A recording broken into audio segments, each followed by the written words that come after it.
दोस्तों नमस्कार। दोस्तों मैं बिमल शाही आप सभी लोगों का अपने चैनल में स्वागत करता हूं और उम्मीद करता हूं कि आप लोग सब लोग स्वस्थ होंगे एवं मस्त होंगे। सभी राष्ट्रवादियों और सनातनियों से ये निवेदन रहेगा कि आप लोग मेरे चैनल को सब्सक्राइब कर लीजिए और वीडियो को लाइक एवं शेयर भी कीजिए। दोस्तों भारत में राजनेताओं का या किसी पॉलिटिकल पार्टी का भ्रष्टाचारी होना कोई नई बात नहीं है। इसकी प्रथा काफ़ी दिनों से चल रही है। काफ़ी लंबे समय से पॉलिटिकल पार्टीज में भ्रष्टाचार नेता, उनके बेटा, भ्रष्टाचार, जेल आना जाना चलता रहता है। लेकिन कुछ ऐसे भी नेता हुए हैं जिन्होंने अपनी एक बेदाग छवि बनाई है, ईमानदार छवि बनाई है। और उसमें से मैं एक नाम कह सकता हूं, नीतीश कुमार का नाम, जो बिहार के कम से कम 20 साल तक मुख्यमंत्री रहे हैं और आज तक उनके ऊपर किसी भी तरह का भ्रष्टाचार का दाग नहीं लगा था। लेकिन दोस्तों कहते हैं ना कि आप अपना जीवन कितना भी अच्छा से गुजारिए, लेकिन कभी कभी ऐसा होता है कि आने वाला नेक्स्ट जनरेशन जो है वो जो है आपकी छवि को खराब कर सकते हैं। तो दोस्तों 2026 में ऐसा ही कुछ हुआ है।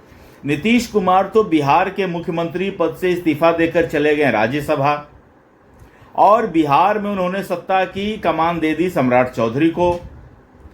और अपने बेटे निशांत कुमार, पता नहीं इसमें निशांत कुमार की इच्छा थी या नहीं थी, नीतीश कुमार की इच्छा थी या नहीं थी, मुझे नहीं मालूम। तो निशांत कुमार को जेडीयू में एंट्री कराकर उन्हें जो है एमएलसी बनाकर मंत्री बना दिया जाता है। अब जो है मंत्री जब वो एमएलसी का चुनाव लड़ रहे थे, फॉर्म भर रहे थे, नॉमिनेशन भर रहे थे, तो उन्होंने अपनी संपत्ति का डिक्लेरेशन किया।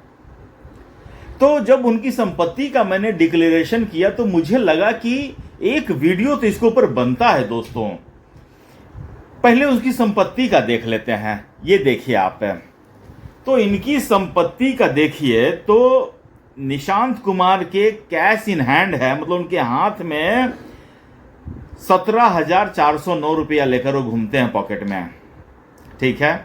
या जिस दिन वो नॉमिनेशन भर रहे थे उस दिन उनके हाथ में 17,409 रुपया था। 500 कर लेते, 100 रुपया किसी से ले लेते हैं। एनीवेज, बैंक में डिपॉजिट, बैंक में जमा है 1.21 करोड़, 1 करोड़ 21 लाख है। और उसके बाद इन्वेस्टमेंट, निवेश 11.08 लाख, 11 लाख का उन्होंने इन्वेस्टमेंट कर रखा है। Investment could be in land, stocks, securities, mutual funds, anything. Post office में इन्होंने 34.35 लाख, मतलब कि करीब 34.5 लाख इन्होंने पोस्ट ऑफिस में जमा कर रखे हैं। इनके पास किसी तरह का कोई ज्वेलरी, गहने वगैरह नहीं है। कार, निशांत कुमार जी के पास जो है कार 2 हैं। एक है हुंडई ग्रैंड i10 जिसकी मार्केट वैल्यू है 6.40 लाख, 6,40,000 की है। और दूसरी गाड़ी है किया सेल्टोस, उनकी कीमत है 23.30 लाख, 23,30,000, इतने की उनकी गाड़ी है। चल संपत्ति मिला जुला के है 1.96 करोड़, अचल संपत्ति है 2.67 करोड़ और टोटल संपत्ति होगी 4.63 करोड़। इतनी संपत्ति के मालिक हैं निशांत कुमार, नीतीश कुमार के बेटे। दोस्तों आप लोग सब जानते हैं, हम भी आज तक यही पता था कि निशांत कुमार जो हैं वो बीआईटी मेसरा से इंजीनियरिंग की पढ़ाई कर रखे हैं, कंप्यूटर साइंस की पढ़ाई कर रखे हैं।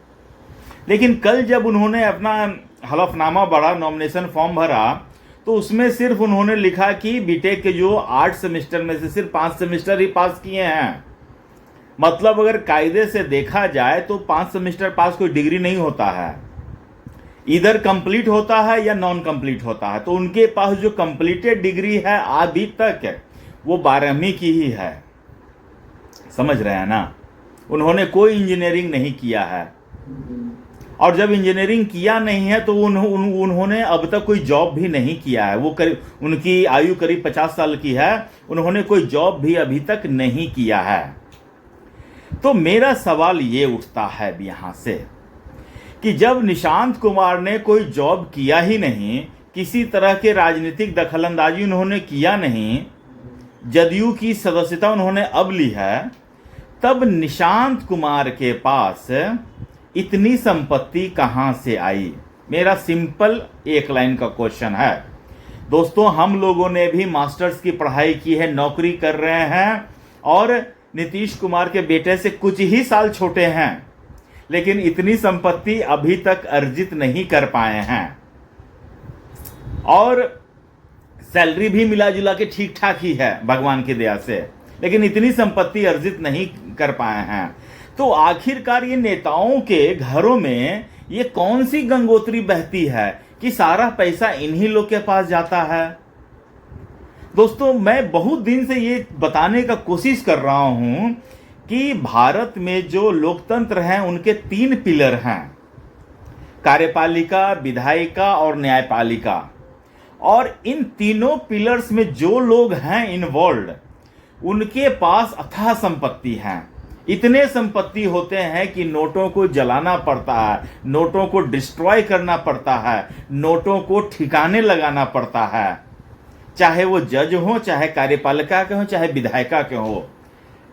हम जैसे आम लोगों के पास मतलब इनका जितना कैश इन हैंड है उतना तो मतलब कि सैलरी मिलने के 2-4 दिन बाद खत्म हो जाता है। फिर हम लोग अगले महीने का सोचने लगते हैं कि अगला महीना जो 30 तारीख होगा वो किस दिन आता है, ये देखने लग जाते हैं। और नेता लोग, निशांत कुमार जैसे नेता जिन्होंने कुछ भी नहीं किया है, उनके पास करोड़ों रुपए हैं। ये कहां से आते हैं दोस्तों? कौन सा ज्ञान ये लोग पाते हैं कि बिना कुछ किए इतना पैसा ले आते हैं? तो मैं तो निशांत कुमार से कहूंगा कि अगर आपके पास इतना ज्ञान है कि बिना कुछ किए आपके खाते में अगर 4-5 करोड़ रुपए आ जाते हैं, अचल संपत्ति को छोड़ दीजिए, चल संपत्ति ही 1.96 करोड़ है ना, तो आप अपने समर्थकों को बता दीजिए ना कि हाँ भाई ऐसे करो तो तुमको भी इतना पैसा आ जाएगा। पी चिदम्बरम दोस्तों, वो अपना संपत्ति दिखाते थे तो आय से, खेती से अर्जित संपत्ति दिखाते थे, जिसमें वो दिखाते थे कि कैसे गमले में वो फूल गोभी उगाते थे और उस फूल गोभी की कीमत करोड़ों में होती थी। शरद पवार, अजीत पवार, ये लोग जो नेता होते थे, कृषि से आय करोड़ों में होता था।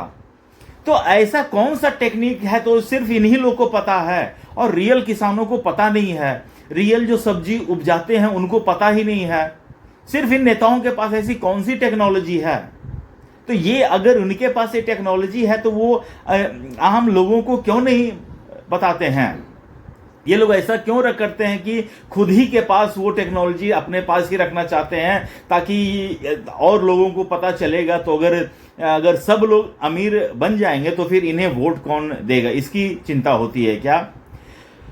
दोस्तों, हम में से, आप में से बहुत सारे लोग अंबानी पर, अदानी पर, बड़े बड़े लोगों पर सवाल उठाते हुए पॉलिटिशियन को बहुत देखा है कि अंबानी की इतनी संपत्ति कैसे बढ़ गई, वहां उनको टेंडर कैसे मिल गया, वहां ये कैसे हो गया, अंबानी की इतनी संपत्ति कैसे हो गया, अपने बेटे की शादी में इतना खर्चा कर रहा है। लेकिन कभी आपने सोचा है कि ये पॉलिटिशियन के बच्चे निशांत कुमार, जिनके पिता की ईमानदार छवि है, अगर मान लेते तेजस्वी यादव हो, तेज प्रताप यादव हो, वो इस तरह करके घूम रहे हैं तो समझ में आता है कि लालू यादव भ्रष्टाचारी थे, उन्होंने स्कैम किया, घोटाला किया, तो उनके बच्चे उन काली कमाई से अय्यासी कर रहे हैं। उनके पास हजारों करोड़ का फार्म हाउस है, बंगला है, फ्लैट है, मॉल है। I understand. लेकिन अगर कोई नेता ईमानदार अपना जीवन बेदाग छवि वाला रखा हो, उसके बच्चों के पास अगर इतनी संपत्ति आ रही है, तो क्या एक जनमानस के मन में ये उठेगा नहीं सवाल कि कहां से आया है? हम लोग भी तो कमा रहे हैं, लेकिन इतनी संपत्ति नहीं अर्जित कर पाए हैं। लेकिन इन नेताओं को कौन सी विद्या आ जाती है, इतने महंगे महंगे गाड़ी से घूमते हैं, इतने महंगे महंगे शौक पालते हैं। और तो क्या ये जो निशांत कुमार जो लो लाइफस्टाइल जीते थे, तो क्या सिर्फ एक दिखावा था क्या? हाँ, कहीं इनका एक वीडियो आया था कि कहीं वृंदावन शायद ये गए थे, और वृंदावन में ये जो इलेक्ट्रिक वाला व्हीकल नहीं होता, बैटरी वाला कार से घूम रहे थे। जब इतना पैसा था ही, कार था ही, तो कार से भी जा सकते थे। तो इसका मतलब मुझे लगता है कि ये गए होंगे कार से ही, वहां पर एक दो फोटो शूट करवा लिए होंगे कि देखिए नीतीश कुमार के बेटे इतने सादगी भरे जिंदगी जीते हैं। दोस्तों, आप मुझे कमेंट करके बताइए, आपका कमेंट बहुत इंपॉर्टेंट है। आपको भी ऐसा लगता है क्या कि नेता हो या उनके बच्चे हो, उनके पास वो कोई काम भी नहीं करते हैं, लेकिन इतनी बड़ी संपत्ति के मालिक वो कैसे बन जाते हैं? क्या आपके दिमाग में कभी ये चीज आता है? कमेंट करके बताइए, और अपना ख्याल रखिए, स्वस्थ रहिए, मस्त रहिए। नमस्कार, बाय।